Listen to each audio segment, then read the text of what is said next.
Hi, Simone Collins here from Australia. I'm an independent Stampin' Up! Demonstrator, and I am just wanting to show you that if you're just getting started making cards, you don't have to have all of the tools. You can actually get started with just a few things. Really all you need is a stamp set. So today I'm using Wildflower Path. You need a piece of card and envelope. Then you just need some stamp pads and some acrylic blocks. As for the cards, if you're just getting started, if you wanted, you could actually just buy a pack of 20 cards and envelopes that are already pre-cut, pre-scored, ready to go.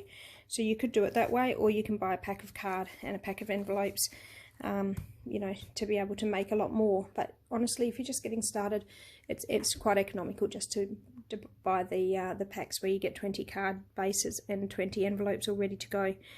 Now the other thing you could do is actually buy a complete kit, and everything is available in that kit as well. But if none of the kits really appeal to you, then this is an option. You can just, you know, start and you just build up your supplies, just, you know, one stamp set at a time essentially, until you've got all of the things that you want to keep going on with. So to make a card to start with, I'll just show you these ones. So this is a very simple card. For this one here, you can do without, you won't even need a paper trimmer for that if you buy the card and envelope sets. Or you could do something a bit more involved like this. For this you'll probably need the paper trimmer though, just to get nice clean cuts. You may already have a paper cutting tool anyway. And here's another one. You know, all just made from this set, all quite simple. Yeah, so anyway, I thought I'll just start with the most basic one today.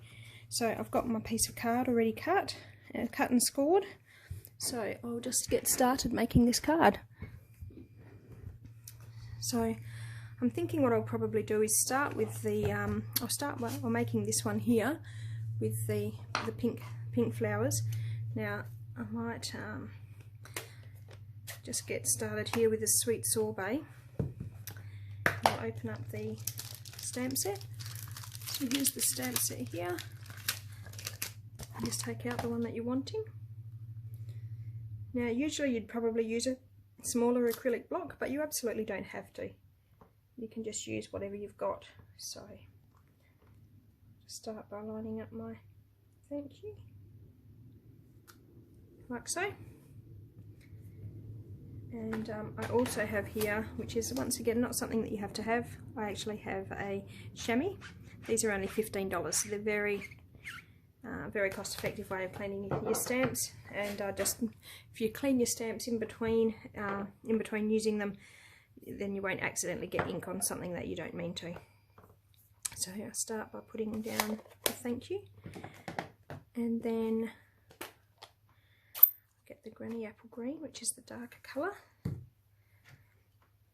Take that one off.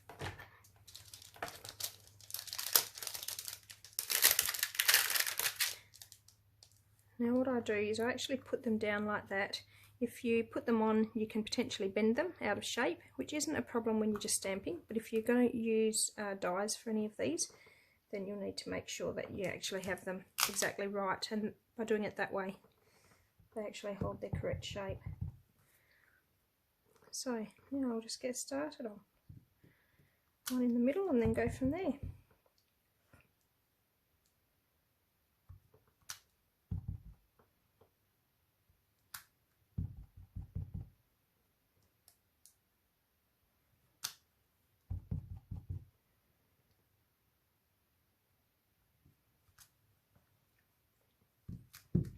I stamp the ink off on my paper usually before cleaning it, just to keep my chamois a little bit cleaner. You can see that this chamois has been used lots of times before. There's lots of ink on there, but the ink doesn't come off. It's held by the chamois and it doesn't come off onto the photopolymer stamp.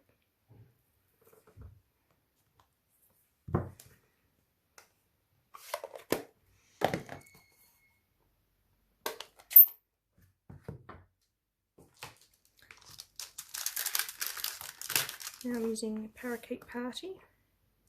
I just find that these two greens complement each other quite nicely.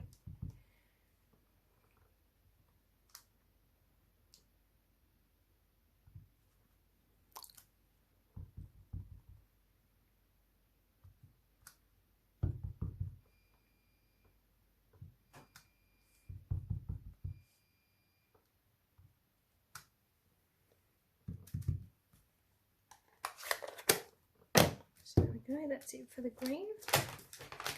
Just stamp that off, give my stamp a bit of a clean again.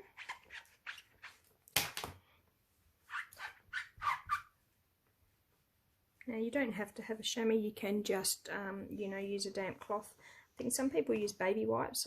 I'm a bit worried about some of the I don't know, chemicals, some of the things in the baby wipes. I'm not sure whether they're really good for the rubber or the photopolymer.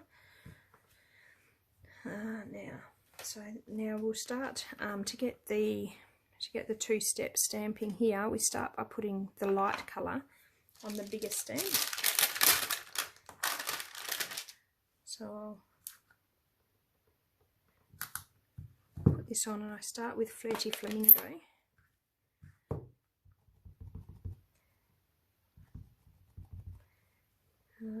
Yeah, and I line these ones up. So you usually find if you line them up with a couple of spots, the rest of them just follow. They're in the right place.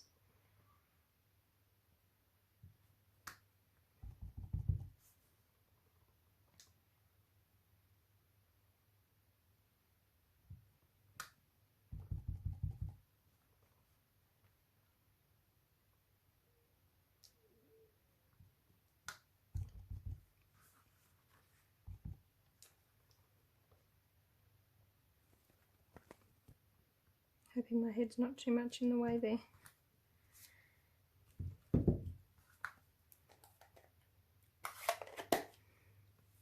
We'll go back and use that one again in a moment.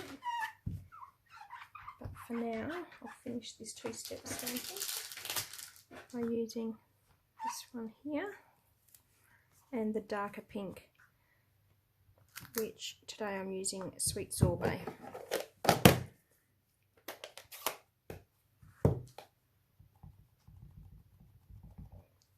Just get the ink on the rubber stamp there, and then you can see through the acrylic block to see exactly where you need to position that stamp.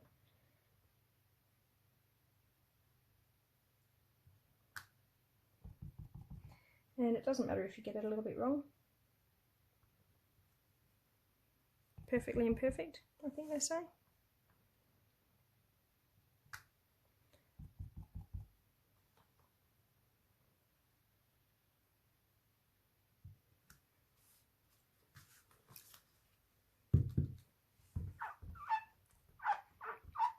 Okay. Now just to fill in some more little flowers.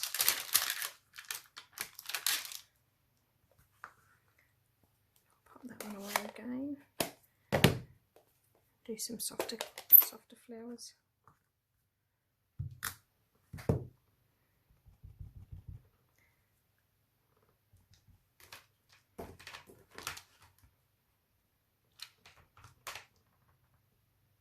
I don't really have specific places that they have to be here.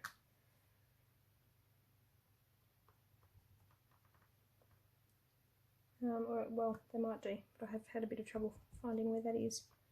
So there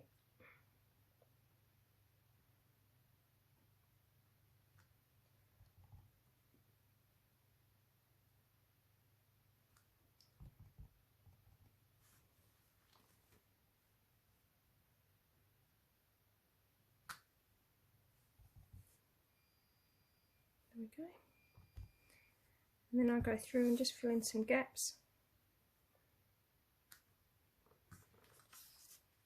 There we go. And now, just to finish it totally, I'll just pop in some of these ones here. I'll use the darker pink again.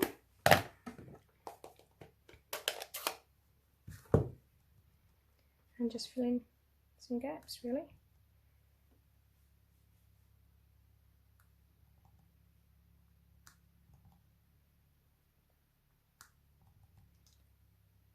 Having the different pinks just gives it all a little bit of depth. There's probably just one more down here actually that it needs. There we go. Yeah, I'm pretty happy with that. Give that a bit of a clean.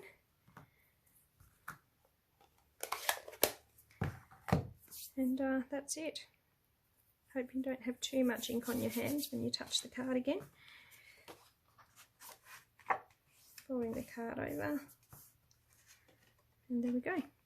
And that's how quick and easy it can be, and you don't need all of the tools, you just need to get started with a few. So if you'd like to read more about what you need to get started, I'm going to write all the instructions in the blog post, so feel free to have a look at my blog and yeah, and see what you'd need to get started. And let me know, get in touch with me if you're needing any help. Okay, thanks everyone, bye.